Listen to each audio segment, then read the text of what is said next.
All right, so this is a response to certain comments that I have seen, which, I mean, I can understand why certain people would make them, but these are comments which are very concerning because it shows the lack of understanding of how liberating the internet has become and social media, and why we must fight for more competition and regulation within social media. And when I say regulation, I don't mean regulation like how the television industry is regulated. I mean regulating the people at the top, not the users, but the producers, to make sure that they don't censor us, to make sure that they don't take away our free speech. Because, these have become public forums. This is free speech. This is no different than going to a public square and speaking your point of view. That's what this has become right now. But many of these comments, because this is in response to Facebook being down, I've heard people saying, well, that's good. I want the whole internet to fail. I want all social media to fail. And you got these baby boomer, patronizing old fart types coming around. This is the worst generation in history, by the way. Their parents were the greatest, and their children were the worst. And they come up and say, well, what did people do before Facebook, Sonny? We blah, blah, blah. And I'm going to tell you why I can understand people's hatred for Facebook. That's one thing. Zuckerberg and all those kind of people, they are wicked. But but advocating a complete failure of social media and the internet as a whole is one of the stupidest things anybody who claims to support liberty, patriotism, freedom of speech, freedom of assembly, and populism. That is the stupidest thing anyone of that ilk could be supporting or could be hoping for. Because before the internet, and before social media and all that stuff, we relied on getting our information from very few selected sources, whether it be the mainstream media or the newspapers.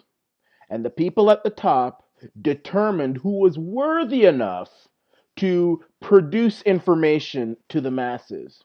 And they would do it in a way whereby the information that they wanted produced was the one that was issued.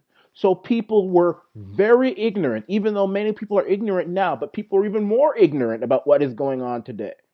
And anything that would go against the people at the top, the central bankers, the debt pimps, the Zionists, all these people, anything that would go against them would not be put to the masses. It just wouldn't be because they didn't want people to know the truth. Just like they still don't want people to know the truth. You don't hear CNN or NBC or these fossil newspapers talking about the things that others talk about. I mean, you just don't hear it. Back in those days, there was no Iran Nation, there was no Infowars, there was no Breitbart, there was no Squatting Slav, there was no Ronnie Cameron, there was no We Are Change or Press for Truth. There was none of that because the people at the top wouldn't have allowed it because there was only that little TV with three channels and the New York Times or the Toronto Star if you were in Canada or whatever. That's all it was. Selected information. And that's what people of a certain generation don't seem to understand. So when I hear these things about,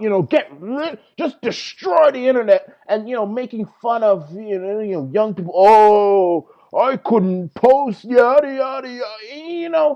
Look, those comments for coming from people who claim to support freedom and who claim to support freedom of information and who claim to be fighting for a more free and populist and nationalist society, those comments are completely the opposite.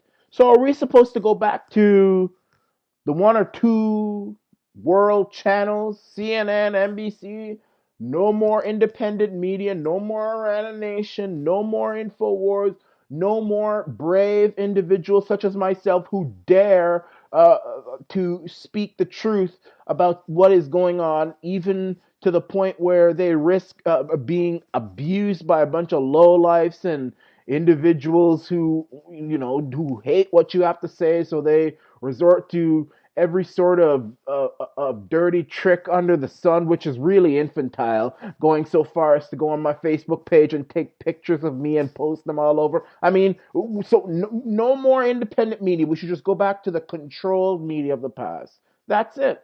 I guarantee you that if we were to go back to that era, Donald Trump would never be president. I can assure you, you'd be singing "Hail to the Chief" to Hillary Clinton right now. You would be.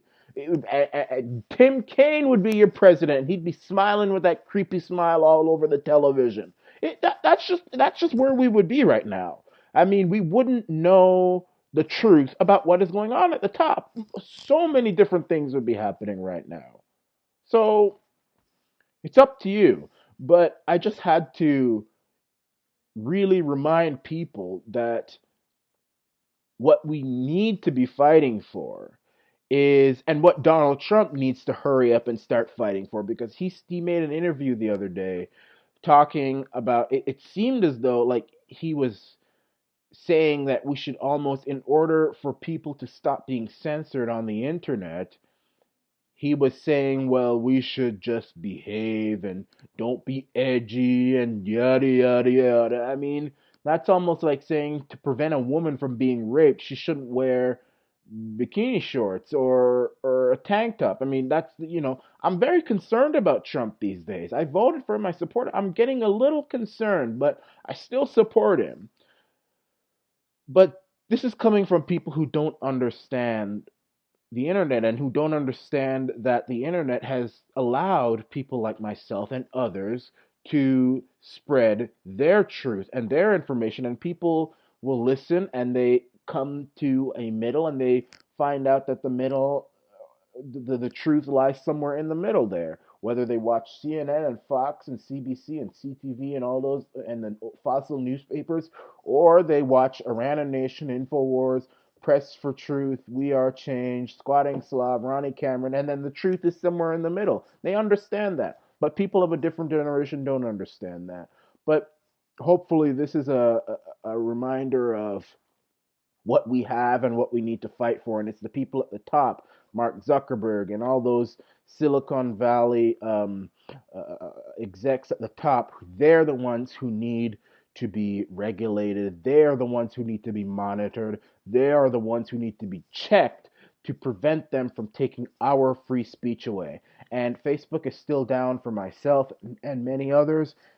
New information coming out that they're saying that it is a at maintenance. It is routine maintenance. So we've got some people saying that it's a global hack. We've got others saying that it's Facebook doing this deliberately. They want to put spyware in the system. They want to take our information. They want to blackmail us with it. Facebook is saying it's routine maintenance.